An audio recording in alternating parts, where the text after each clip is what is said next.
have already been tortured, which is the reason for their flight to Canada as refugees, and the others received threats that they believed were credible and that they needed refuge in Canada. Canada has a long and honorable tradition of providing refuge to people who are under threat in this way.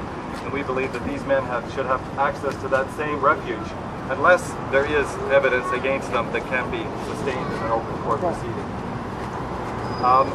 We have 3 letters that we'd like to read today and offer them to Rahim and his staff. The first is from 3 of these men as they waited in the Don jail this winter. And I'd invite that letter to be read now.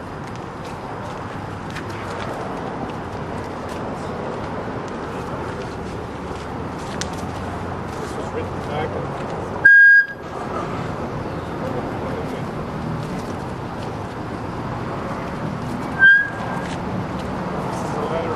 December of 2005 to the people holding James Loney and the other Christian Peacemaker Team members in Iraq.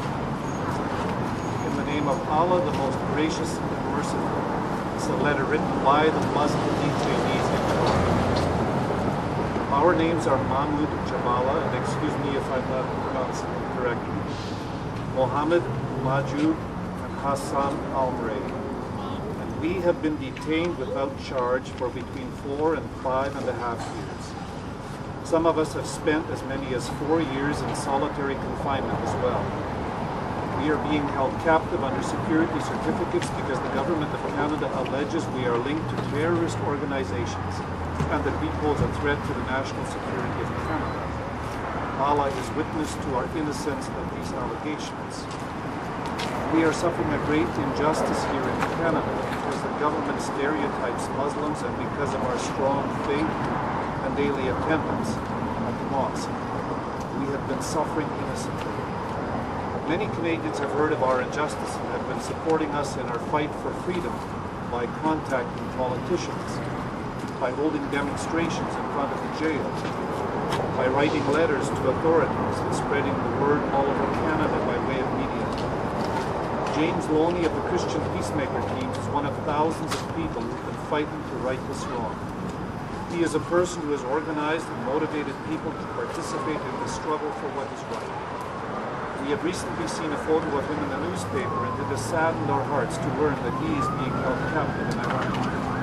This is the same James Loney who has traveled to Iraq on more than one occasion to help the people in Iraq. The same James Loney who has reached out to the families of the Abu Ghraib prisoners. This is the James Loney who was against the U.S. invasion and is against the U.S. occupation of Iraq. It pains our hearts to know that a person of this caliber is being held captive. We care about his freedom more than we do our own.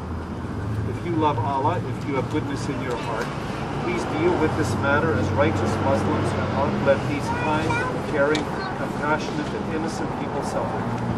Prophet Muhammad, peace be upon him, said, if you do not thank the people, you do not thank Allah. The Prophet, peace be upon him, also said, if someone did a favor to you, try to return his favor.